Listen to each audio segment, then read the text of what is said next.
All right, everybody, welcome to this Wednesday afternoon. We've got a unique guest here today that during our pre-interview, I learned some really amazing things about her. Her name is Clare Olivares, or Olivares. Perfect. I practiced saying it, still messed it up, but she is coming today to talk to us about a lot of different things that I can't stress enough, guys, that just please stick with us and come back to this if you feel at any moment in time over the next several weeks of homeschooling that you can't do it. So Clare, why don't you start by just telling us a little bit about you, your background, and what it is that you do to help kiddos in our classrooms?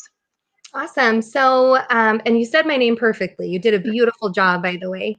So I'm kind of coming to you today with three different perspectives. I'm seeing this whole situation through three different lenses, really.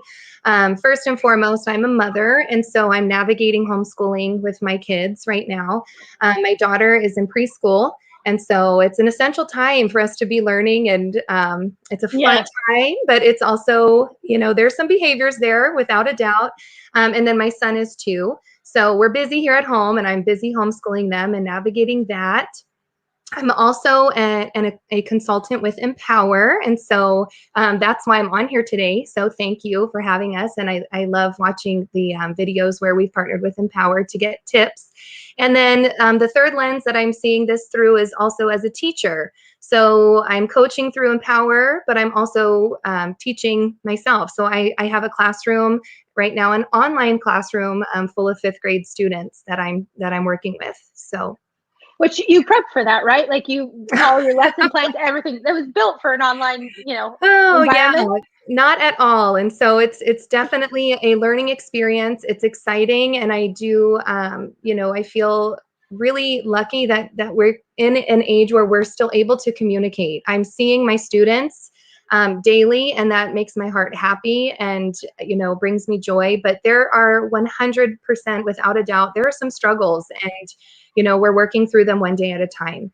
And so, we could talk about the curriculum, but today, really, I wanted to talk about social emotional health and social emotional well-being, because that right now, I think, is more important than ever for ourselves as parents, for educators, and for our kids, first and foremost. You know what? You're absolutely right. It's funny because, I've had you on my schedule for a while. I knew we were going to be talking about this, but it's funny when you know you're going to be talking about something, how you start to see things, patterns, right? Different things like that. And I actually was on the phone with one of my good friends yesterday, and she told me that her daughter said a swear word, and which is, and young, 8. And if you knew this woman, she is such an amazing mom, one of the most loving moms I know, so gentle, so kind, and talk about a leader, an example. And she was kind of flabbergasted. She'll probably, if she's watching this, she'll probably die of embarrassment. So I won't say any names, but she told me, she's like, my daughter basically said, I'm effing over this coronavirus. Oh. And we're never going to be going to leave home. They're never going to let us out. Like her 8-year-old daughter was really struggling emotionally. And same thing today, my 7-year-old daughter, came to me and it was just like, Mom, like when we can't go to the park, we can't see our friends. I can't go to dance class. I can't do all these things. And so knowing that we were going to be talking about that today, I was like, wow, we don't realize the emotional impact that COVID-19 has had on our little ones. I tend to think, well, she's only 7, right? Or he's only 8. Like, how much does he really understand what's going on? Because from the adult perspective, we see the economy, we see the furloughs, we see the stimulus checks, like, all of these different, although I do think it's pretty funny that my 15-year-old asked me if he would get a stimulus check. Nobody, you're not getting a stimulus check. But so Clare, what is emotional, right? Like, what is this social and emotional education, and what should we be looking for? So I think the easiest way to incorporate this at home, because right, we don't want to be putting more pressure on parents and Right. giving them anything that's going to be stressing them out even more than they already are. But there's an easy way to do just a little piece of social emotional practice each day, and the way that I've seen it done, where I think it's really effective, is just by dedicating each day of the week to a different activity. And so Okay. for example, Mindfulness Monday. And on that day, you can schedule a time to just complete a mindful activity. It's not something you need to prepare for. It could just be to color, to go on a nature walk. And when we go on walks, typically we listen to music. But on Mindfulness Monday, we turn the music off and we just listen to what we're hearing in nature. So just simple things that you can do to just practice being in the moment. And I think now more than ever, because we're all concerned about the future, what's going to happen a week from now, a month Yes. from now, it's really healthy for us to just practice being in the moment, enjoying our surroundings. And again, it could be yoga. And I know there are tons of online resources that are helping kids right now. My kids are obsessed with, it's called Cosmic Yoga. And it's Okay. free. So yeah, there's tons of resources out there. Yoga, meditation for, maybe your older, I know my kids aren't going to sit and meditate, but maybe the older kiddos would like that. But yeah, so just practicing mindfulness in a simple way can be really good for your social emotional health. We're Um, using we're using the Calm app, CALM, Love it. Yes. for the stories. So they have Mhm. on the Calm app, they have these stories. You could even Matthew McConaughey could read you a story. I don't like his one as much, but they have all of these different stories. And so that's I'm kind of thinking like, well, what am I doing for Mindfulness Monday? One of the things that we are doing to kind of just do this like just quiet time, if you will, like to kind of Mhm. just because there's just so much going on at our house. It's crazy, crazy, crazy. Yesterday, my kids were literally playing a game called Rapunzel. If you go onto my Instagram story, you can see it, where they tied their blankets over the banister and they were climbing up the banister. I walked out of my room. I was like, what's going on? Right? Like, this is a time where we need some mindfulness. Yes. So I like that. Okay, so Mindfulness Monday, but the goal of that, how much time should that take? Like, how much time for this? Our family right now, we're dedicating about 15 minutes to it just because our Okay. kids are so young. I mean, 3 and 2, that's a large chunk of time for them to be doing an activity, one of the activities that we mentioned. But honestly, letting it go. I mean, if your child is coloring and they want to keep doing it for an hour, great, let them. I mean, if it's a calming activity, you can let them do it for as long as they need. And I think they'll kind of know how long they're able to tolerate that time. Okay. So what else do you have? Because I know you've got Okay. something for each day of the Yes, week. I do. So my next one is Talk About It Tuesday, and this is probably my favorite. And I could talk about this for a very long time, but the dynamic in our homes is shifting so drastically right now. I mean, where parents are now becoming co-teachers. I think without realizing it, our dialogue at home is really different too, and especially our dialogue with our kids. So instead of how was your day at school, now we're kind of in charge as parents of not necessarily delivering the instruction all the time, but making sure that it gets done. And so Mm-hmm. naturally now that dialogue has shifted, and we're kind of losing time where we just sit and talk to our kids. And that's a healthy thing to do, is just to sit and talk. And so it might sound kind of silly to have to carve out time in your schedule to just sit and talk with your kids, but we've found it's been really beneficial. And this could be done a few different ways. So we created some communication cards, which are just some like funny, lighthearted topics to talk about Okay. at the dinner table, or while you're eating lunch, while you're sitting outside getting some fresh air. Just an example off the top of my head is, if you were a superhero, what power would you choose and why? So just very Okay. lighthearted to get some dialogue going. That's not dialogue where it's, okay, you need to complete this assignment or you need to do It's this. And neutral. It's it's right. neutral. Absolutely. So communication cards could just be an opener to that. But even more importantly, I think taking Tuesdays as a time to really talk about what's going on.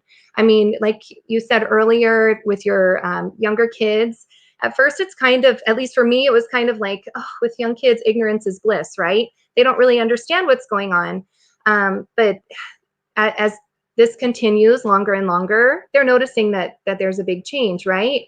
And when I think about big events in a child's life, a lot of times we do things to prepare them for it. So when my son was born, we were reading books to my daughter about being a big sister. Before they went to the dentist for the first time, there was a book that they read to help them through that experience. There are no children's books about COVID-19 and how to navigate it, right? So we can create them and talk about it Tuesday. This is a time where you can carve out some time and write social stories with your kids. So I have to share a story that happened with my daughter the other day. At first, she was really loving this whole homeschooling, and mommy was the teacher, and she liked to call me Mrs. Oliveris, and so on and so forth. Well, that didn't last very long, because after a while, when I was asking her, when we were completing these activities together, she looked at me and she said, "But mommy, you're not my teacher. You're just my mommy." And in that moment, I knew, okay, she needs to understand that I am going to be providing her instruction. I am going to be her teacher, her helper, and this is her new classroom. Her home now is the environment in which she's learning these new skills. And so, writing a story that's called, My Mommy is My Teacher and My House is My School. Something light that can just help them to navigate this, because there is no book, like I said, that's teaching children what to expect or how to navigate what they're going through. So, and it's funny. It's really funny when you do ask them. So last Wednesday, we had Craig Oborn on the show, and he talked about building meaningful connections and like 5 ways. And one of the questions that he asked is, what is it like to be you? Right. So asking our kids, what is it like to be you? But then he sent me, and I haven't posted it yet. I'm going to. He sent us this menu of questions. So last night at the dinner table, I tried it on my kids. I'd love to say that it was just this beautiful moment and we were so learning about each other. I got like 2 questions in and then a fight broke out. But one of the questions was about specifically around COVID. And so it said, if you were to build a time capsule, what would you put in it? So we talked about what a time capsule was and the purpose of it. And everybody went around, and it was funny because, someone said toilet paper because they've heard mom and dad talk about toilet paper so much. I was so shocked. My youngest child said a face mask, because we haven't been out, so we don't have face masks, but she knew. So we talked about face masks. One of my sons said the internet, right? Like if I could put the internet, because it's been so important, but just that talk about it Tuesday. I love that, because asking them questions to see what their perspective is.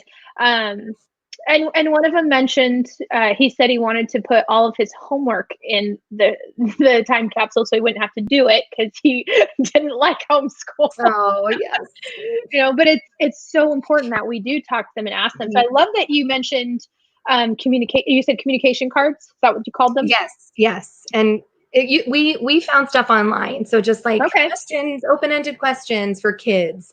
And you can even, search for different age groups. I know you have a variety of ages in your home, so you might want to have some for the older kiddos, and the ours are very simple and very lighthearted because our kids are so young, but absolutely for those older kids, what a great way to start conversations.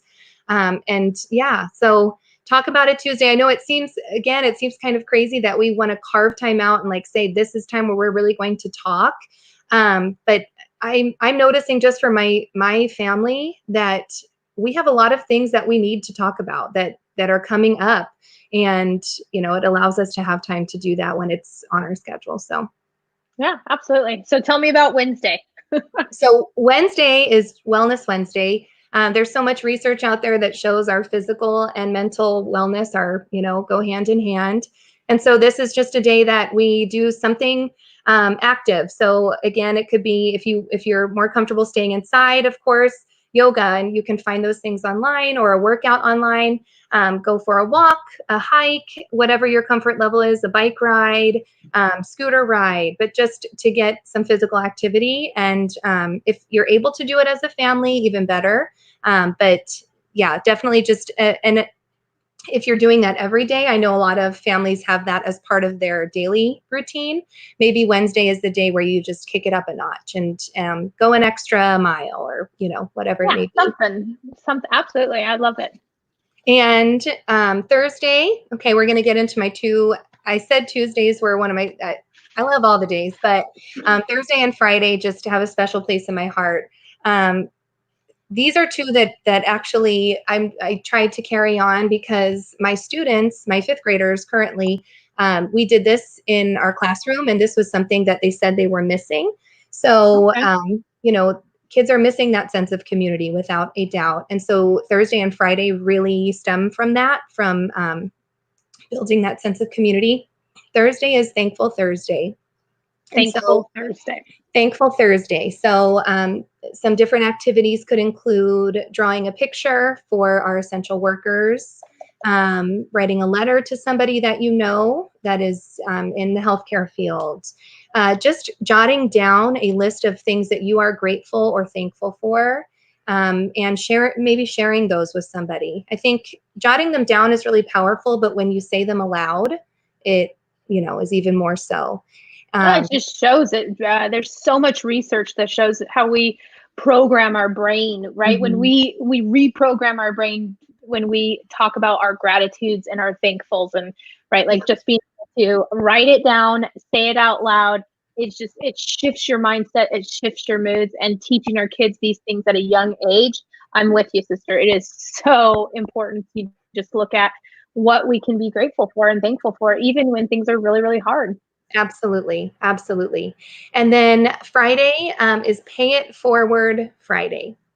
So this one, I actually have to give credit to my fifth graders because they inspired me with this one. A lot of their activities, they just blew me away. We all have different levels of what we're able to give right now. Certainly, I mean, it could be you're donating food, you're just supporting your local businesses in a way, or just paying it forward to your community. So I have to share, one of my students had the idea to paint rocks and do different characters and then hide them around her neighborhood for other kids to find. I read an article on Newsella about a bear hunt. Have you seen that? Yes, Bear hunt? that is so wonderful. Yes. So it's something that just strengthens your community, and something that could bring a smile to somebody else's face is really what Pay It Forward Friday is all about. So, and I think it'd be fun to, I think it would be really fun to, like you said, your kids have your classroom had so many different ideas. I'm thinking as a parent, I could just arrange it and be like, okay, guys, today, because I've done this, like, I'll be totally honest, I always, and maybe this is just me. I don't know if it's my ego. Like, I'm trying to think through this out loud on live social media, but like I know that I do this every year. I arrange several like service projects for my kids to do, and I literally arrange it, right? So I get all the supplies, I do everything, and I'm like, okay, family, this is what we're doing, right? And my intentions are good. Like, I want to teach my kids to serve, but I never thought about just sitting back and being like, okay, guys, Pay It Forward Friday's coming up.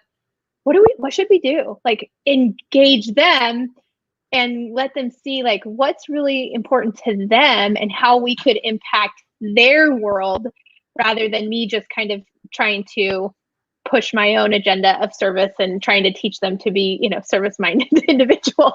Absolutely. No, and I'm guilty of the same. Absolutely. As a teacher, I would try to give these ideas, and then my students would come back with better ones. And I'd have to say, okay, yes, let's do that. Let's go with that. But yeah, I love that. But giving them the choice of how do you want to pay it forward today? I think that's excellent. Yeah.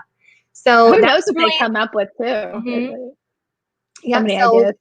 that is the week in a nutshell of some quick social emotional activities you can do just daily, and that just again with our curriculum with ELA and math, and we're continuing that. We are seeing that there's a heightened sense of maybe some anxiety, definitely some frustration. And so to carve out time for just to check in with your kids and check on their social and emotional health, so super important. Let's talk a little bit about this sense of community in classroom. Like, some of my kids are, I'll admit, some of my kids, I feel like they were made for homeschool because they would prefer to just stay home, and they're not very social. But oh my word, can I tell you that some of my kids are really, they miss their teacher so much. They miss their classmates. And then there's all the birthday parties and play dates and, all the other things that make our lives very busy, right? And so I'm kind of grateful right now that things are a little bit slower, but they're missing that. How can we keep our children connected and feel this sense of classroom now that they're not going back to class? Well, I think, again, going back to social stories and just talking about the different communities that they are a part of. And right now, they are not physically a part of their classroom community, but they are still a part of it. And expanding on what can we do in our neighborhood community right now, since we're not with our classroom community, what can we do statewide? I mean, and really kind of talking about, they're not just part of a classroom community, they're part of many, I think is pretty powerful. But also, I would just say, I mean, writing letters, I don't know about you, but I think old-fashioned snail mail, it is powerful. Oh my goodness. And they're missing that one friend in particular, or they're missing their teacher. Reach out, and maybe the teacher is comfortable giving you their address. You can write a letter to them. And if they're not, write a letter and post it on the Google Classroom, or post that letter on the school's Facebook page, and just so that they can feel that connection. And again, I don't know why, but for some reason that handwritten letter to me is just such a powerful form of communication, to say, I care about you that much. I took the time to write this, to think this out, and to deliver it to you. So I would say trying to stay connected any way that's possible. And I know that personally, I have some students right now that even though they're not able to complete classwork, or at least all of the classwork that we're expecting them to stay on pace with, they are still part of our class meetings. We're using Zoom, so they're still getting on Zoom. They're still communicating with the teacher, and just for kids to know and for parents to know that if you're falling behind on the classwork, or if you're not able to do something, still allow your child to be a part of that classroom community, because school, it's not all about academics, right? It's largely about academics, but it's also largely about social emotional well-being, friendships, and connections. And so we don't want to take that away from the kids. Yeah, no, that makes so much sense. Let's hit on real quick schedule. We talked about this, pre-interview.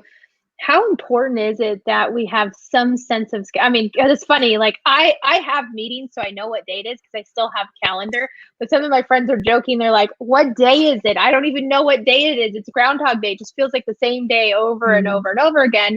But, our kids need a schedule. Talk to me about that. Yeah. So you walk into any classroom, you're going to see that there's a schedule on the board, right? I mean, we have a set time for language arts, we have a set time for math, and so on and so forth. And that is comforting to kids. I mean, they walk into the room, they know what to expect from their day. And I think it's super important that our kids still feel that at home. But we need to be careful as parents that we are in control of the schedule, and the schedule is not in control of us. And I have fallen victim to that. Day one, I wrote out our schedule. The kids are waking up at this time. We're going to do this and for an hour. And yes, and I went crazy. It drove me nuts. I was frustrated with my children if they weren't moving on to the next thing in the timely manner that I expected them to. And so, taking a step back and realizing that we are not in the classroom. Our classroom looks different now. It's in our home. And so we're not going to have a language arts block that starts at 11 and ends at, 1:25. It's okay. But rather just have a set list of activities maybe that you'd like to complete that day. Your child knows what to expect. You know what to expect. And most importantly, just have grace with yourself if you don't get to it. It's okay. But having a plan, I think, is so super important for your kids and for yourself. And like we talked about, carving out some time for a social emotional activity as part of your schedule, not just language arts and math, but that social emotional activity as well.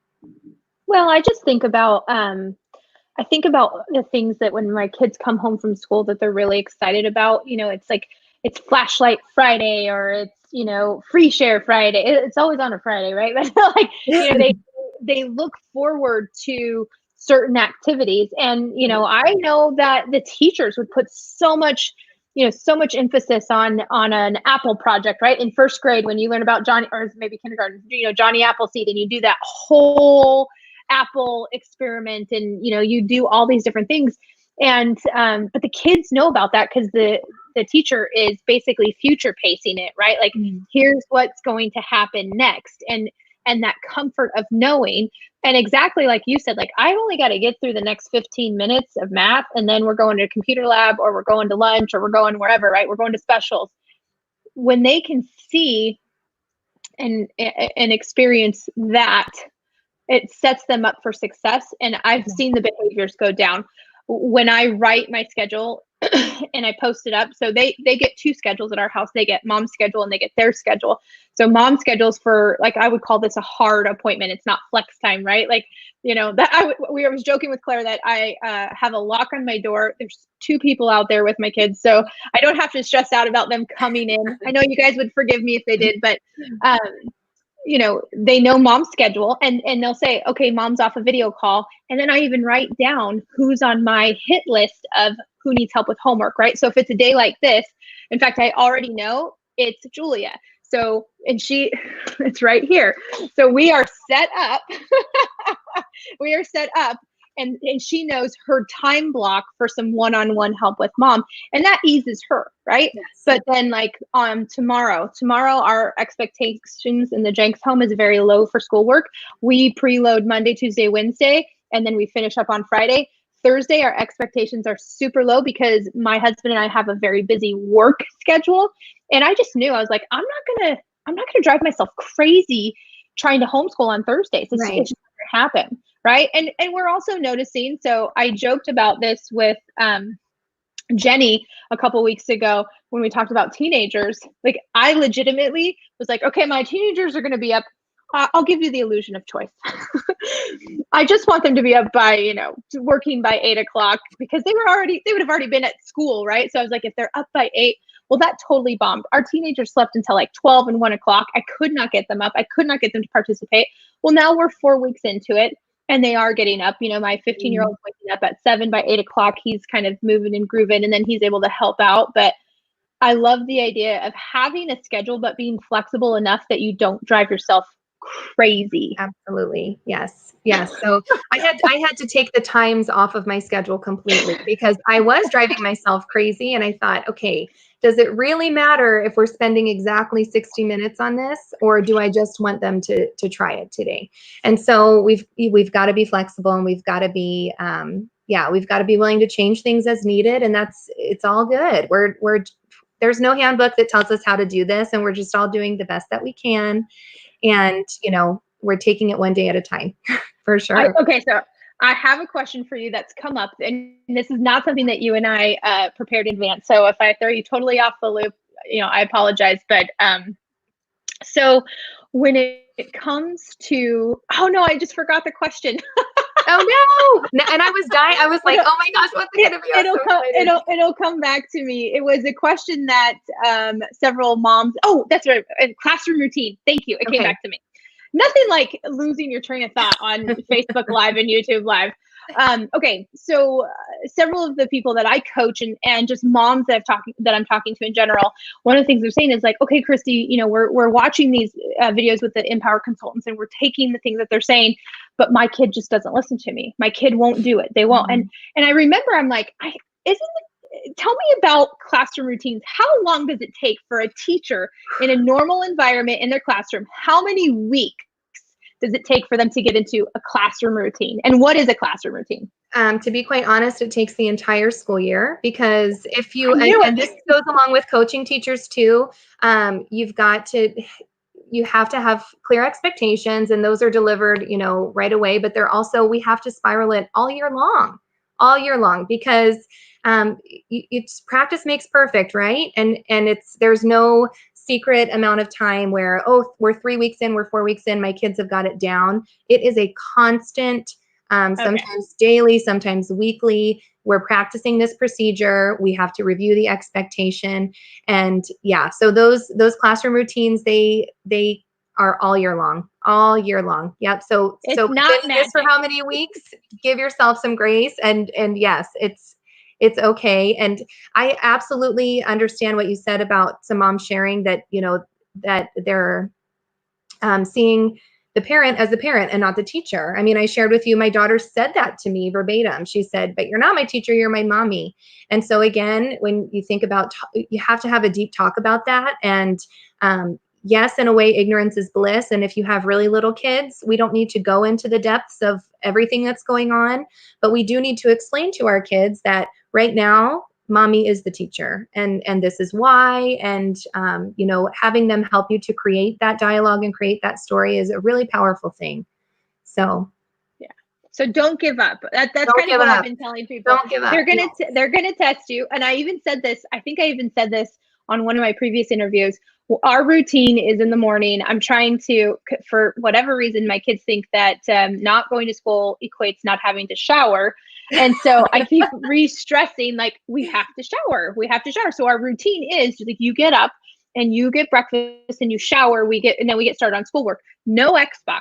It is very, very clear. So of course, when I get home from my walk this morning, I got two, my second grader and my fourth grader are on the Xbox, and I'm like, guys, and they knew right away, but they're still testing me, right? 4 weeks into homeschool, and they're still testing our routines, and they knew. And so it's just, don't give up, continue on the routines, because it's so important. Well, so is there anything else that you really want to share with us to kind of help us continue to just like keep swimming? Keep swimming. Yeah, just keep swimming. Reach out to the teachers, right? We're here. The teachers are here. We're here for the families. We're here to help. We are doing, this is uncharted territory. And so please, I would just say, reach out and ask for help wherever and however you can, and just give yourself grace, and give your kids grace, because they're experiencing something totally new too. And yeah, like you said, just keep swimming, because this will be over eventually. And I think it was Jenny that was talking about, how our kids are going to remember this, and how do we want them to remember this? That's a really powerful thought. We want our kids to remember this as a time in which they got to spend more time with family, and they got to have deep, meaningful conversations with their family. They want to remember this in a positive way, and we have the ability to allow that to happen. So I so many words of wisdom today, Claire. I really appreciate you coming in and sharing with us. And I did ask her number one tip for us, and she said for everybody to just have some grace with yourself. Yes, have some grace. And yes, absolutely. Absolutely. I couldn't agree with you anymore. So I did put on here on the screen Empower EC. So as you know, she's seeing the world through 3 different lenses as a coaching consultant for education through Empower Educational Services, as a 5th grade teacher now in an online environment, and then of course as a mom and a homeschool teacher. So Empower Educational Consultants are the ones that have also brought to us the Spark kits that we gave away. We just gave away another one this week. I'm going to be giving away one on Friday. And so if you know anybody, I've got some pre-K, some K1, and some 2-3 kits that I'll be giving away. If you know anybody that could just use some fun in math, these ones are all math-based. I encourage you to send us a picture of your homeschool environment, because that's how we're giving them away. But also go to empowerec.com to check out their one-a-day, some really great tools and tips. But also, if you have some additional questions, I know you can reach Claire also at empowerec.com, because she is one of the consultants that's available to chat. So if you're Yes. having a moment, they have Yes. a chat feature that allows you to connect with the teacher. So thank you so much for coming on, and I really appreciate how you prepped. I wrote down, and I'm gonna summarize those. So Mindful Monday, Talk About It Tuesday, Wellness Wednesday, Thankful Thursday, and Pay It Forward Friday. Those are some things that we're going to implement in our household, and I appreciate you sharing that with us. Thank you so much for having me. Thank you. Thank you.